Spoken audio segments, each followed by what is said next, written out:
তুই আমার রবীন্দ্রনাথ হবি? খোয়াইয়ের তীরে বসে দুই হাতে জল কাটতে কাটতে বলল সে। আমি তাকে সোনাঝুরির সঙ্গে মিলিয়ে নুড়ি বলে ডাকতাম।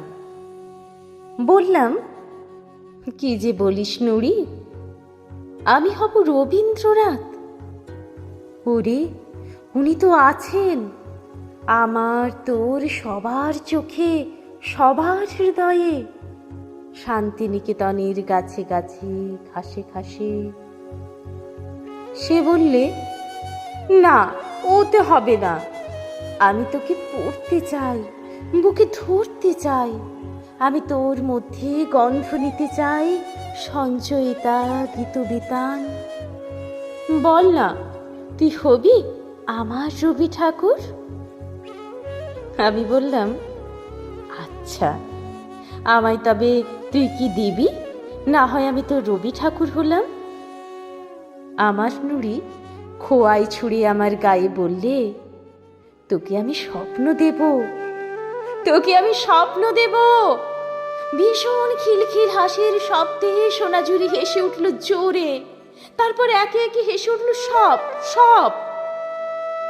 দেখি, হেসে উঠল আমার বিছানার মশারিটাও।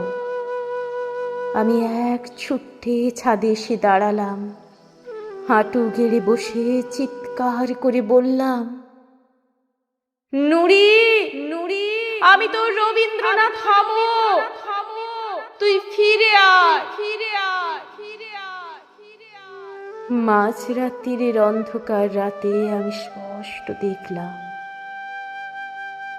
ধোঁয়া ধোঁয়া রবি ঠাকুর তার চেয়ার খানিতে গায়ে নিয়ে, আর পায়ের কাছে বসে আমার নুড়ি গাইছে, একই লাবণ্যে পূর্ণ।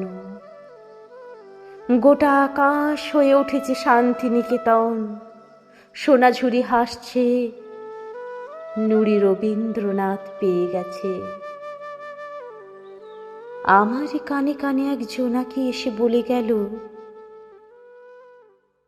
কিরে, কিরে, স্বপ্ন দিয়েছি না, দিয়েছি না।